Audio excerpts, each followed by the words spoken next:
Welcome back, friend. In the guild hall, we learned that many things together, experience, skill, city, can shape a single answer, but everything there still moved in straight lines. Today we walk a little further up the hill, into the glasshouse garden. Listen, you can almost hear the plants growing. And here is the thing about growing. It almost never happens in a straight line. A seedling starts slow, then surges, then settles. Today we teach our model to follow a curve. Take a breath, and step inside.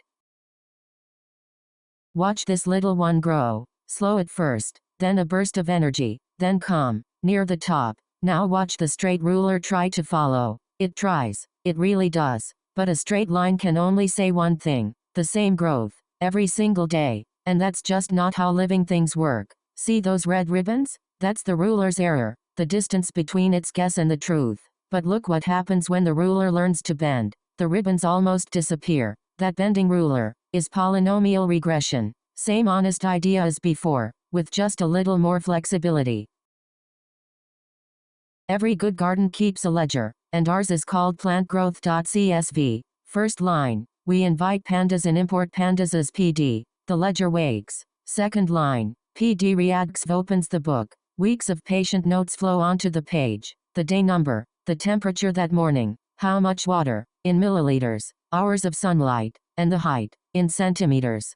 Third line. Head, the first 5 days step forward. Look at day 1, just 2.1 centimeters. A tiny green whisper. By day 5, 6.4, it's already speeding up. Can you feel the curve beginning? Let's read the code together, slowly. The first line says import pandas as PD. We're inviting the pandas library in, and giving it the short nickname PD. Next, plants equals pd.reacts, with the file name plantgrowth.csv in quotes. This opens the file and pours all its rows into a variable we've named plants. Finally, print plants.head, with empty parentheses. Head shows just the first 5 rows, so we see day 1 through day 5, with temperature, water, sunlight, and height for each. Notice the heights: 2.1, 2.9, 3.8, 5.0, 6.4, already climbing a little faster each day.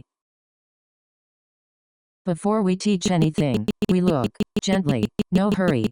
Shake tells us we have 120 days of notes, 5 columns each. Info shows every column is complete, 120 non-null, all the way down. No faded ink today, that's a small gift. And describe, the garden summary, the shortest measurement, 2.1 centimeters, the tallest, 88, average temperature, about 22 degrees, 120 honest little observations. That's all a model ever asks for, honest notes, patiently kept. Let's walk through these 3 lines. First, print plants.shake. Shake returns 2 numbers, 120, and 5, 120 rows, 5 columns. Next, print plants.info. Info lists every column by name, day, temperature, water, sunlight, and height, and shows each one has 120 non-null values, meaning nothing is missing. It also shows the types. Day and water are int 64, whole numbers. The others are float 64, decimals.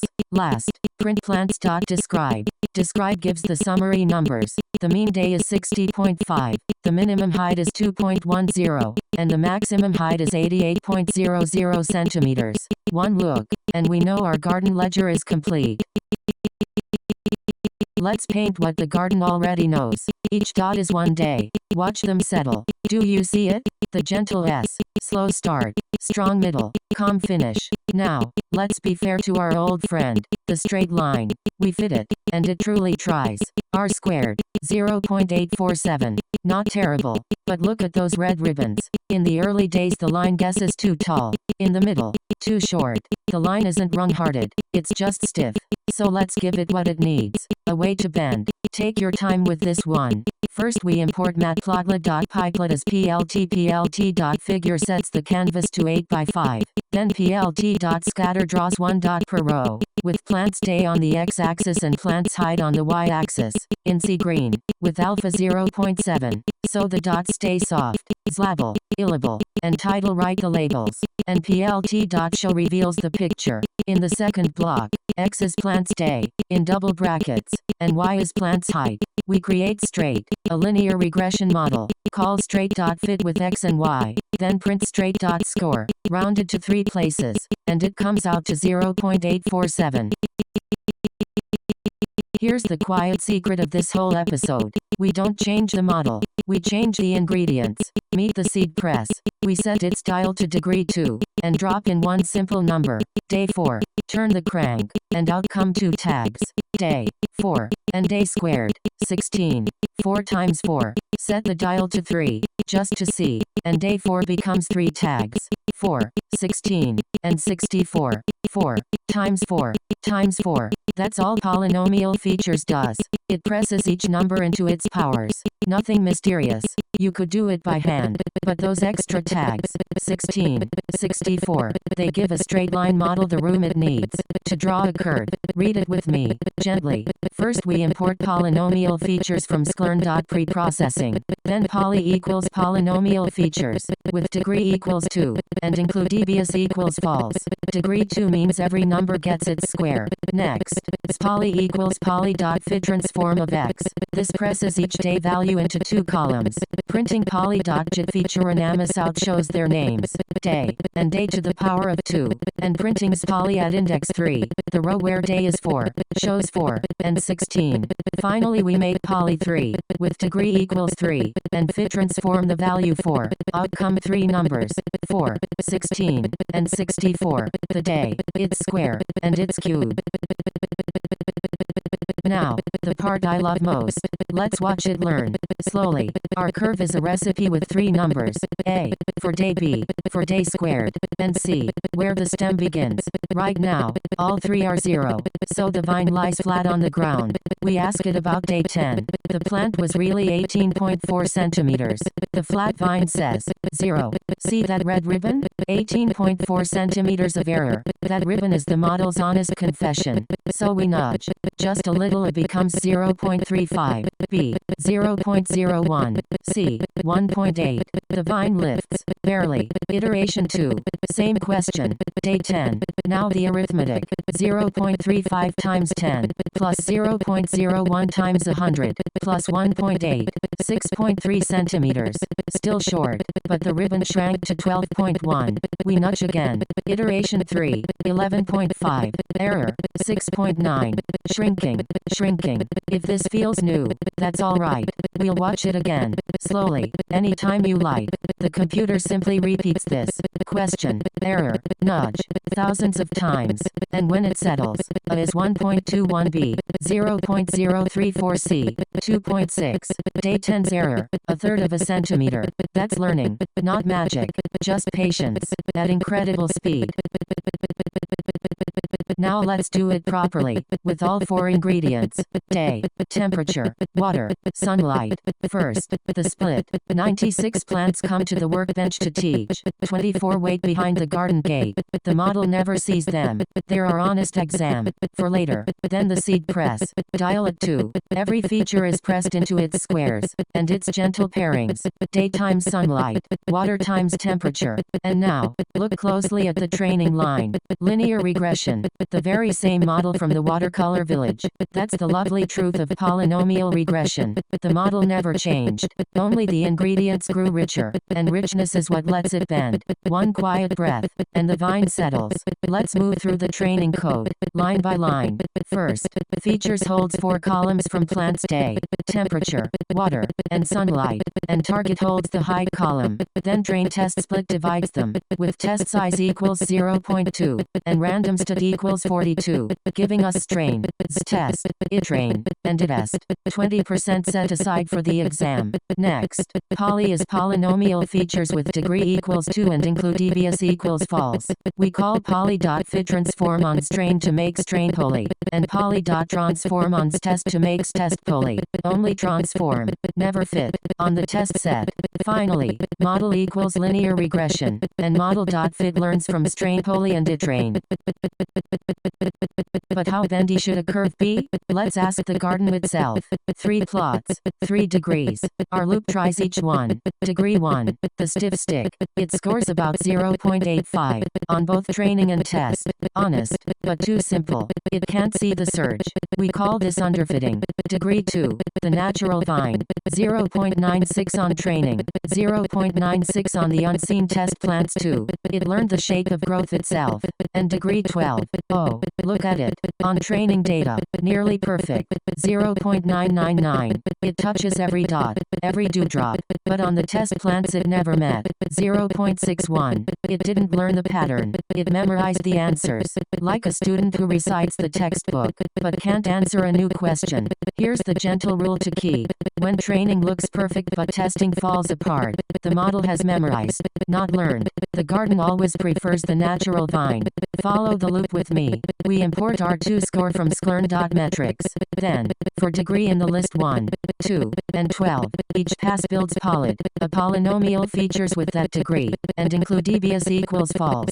Fit transform turns strain into strained, and transform turns test into test. Then model, a fresh linear regression, fits on strained and itrained. We measure trainer 2 by scoring predictions on the training data, and tester 2 on the test data, and print both. Degree 1 scores about 0.85 on both. Degree 2, about 0.96 on both. And degree 12 reaches 0.999 on training, but only 0.612 on test. Time for the moment every gardener loves. A prediction. A new plant. Day 42 of its life. 24 degrees. 550 milliliters of water. 8 hours of sun. First, through the seed press. The model only understands press tags now. Remember, day squared. All the pairings. Then, we ask, 82.6 centimeters. The model has never met this plant. Yet from 120 patient observations, it learned the shape of growing things. And it offers this quiet, confident guess. Take a moment here. That's what all our work was for. One line at a time. NumPy is a small Pandas data frame with a single row. 42, 24.0, 550, and 8.0, with columns named day, temperature, water, and sunlight. Next, new plant poly equals poly.transform of NumPy. We press the new numbers through the very same seed press the model trained with. Then predict at 8 equals model.predict of new plant poly. The model reads the press tags and offers its answer. Finally, the print line shows predict at 8 at index 0, rounded to 1 decimal place, 82.6 centimeters. That's our model's quiet, confident guess for this plant on day 42. Now the honest exam. The 24 plants the model has never seen come back through the gate. For each one, the model writes its guess, and we measure the gap to the truth. Mean absolute error. On a typical plant, we're off by about 2.1 centimeters, about the width of your thumb. Our MSE is similar, but it frowns a little harder at big mistakes. 2.87, and R squared, 0.958. Our curve tells about 96% of the growth story. Not perfect, nothing living ever is, but gentle, honest, and useful. A good gardener's eye. Let's read the exam code slowly. We import NumPy as NP, and 3 helpers from sklearn.metrics. Mean absolute error, mean squared error, and R2 score. First, import equals model.predict of test poly. The model's guesses for all the unseen test plants. Then May is mean absolute error of it import. The average gap, which prints as 2.14 centimeters. Is np.sqrt of mean squared error of it import. Taking the square root gives 2.87, a number that weighs big. Mistakes a little more. And R2 is R2 score of it import. 0.958. 3 print lines show each result, neatly rounded. All that patient learning, we shouldn't let it fade with the daylight. Joblib dumb. The vine becomes a little grass watering can. Our trained model, ready whenever we need it. And notice, we save the seed press too. Tomorrow's plants must be pressed the very same way. Degree 2, same recipe. Model and press travel together, always. Wrapped in cream paper, tied with ribbon, and shelved beside the compass and the loom. Our shelf is growing. 2 gentle lines to finish. First, First, import joblib, the library that lets us store trained things. Then joblib.dump takes our model and writes it into a file called plantgrowthmodel.pkl. The second joblib.dump saves poly, our polynomial features transformer, into plantgrowthpoly.pkl. We save both, because tomorrow's new numbers must be pressed exactly the same way before the model can read them. And the last line simply prints a small goodnight. Model saved. Sleep well, little garden. Whenever we return, joblib can load both files back, and everything we learned today will be waiting, just as we left it. And this bending ruler, where does it lie? Outside our greenhouse? Farmers use it to forecast harvests across a season's arc. Engineers use it for braking distance, which grows with the square of your speed, not in a straight line. Towns grow in curves. Medicines act in curves. Whenever the world speeds up, or eases off, wherever change itself changes, a polynomial is quietly at work. So far, every answer we've given has been a number, a price, a salary, a height in centimeters. But some questions are softer and harder. Is this patient at risk? Yes or no? For that, we'll need a new kind of curve, one that rises like a garden path over a hill, and settles into an answer. Through that door is the wellness pavilion, where our next friend, logistic regression, is waiting. Rest here a moment. When you're ready, the next door is open. Today, you taught a ruler to bend, and a model to follow life itself. Well done, gardener. I'll see you at the pavilion.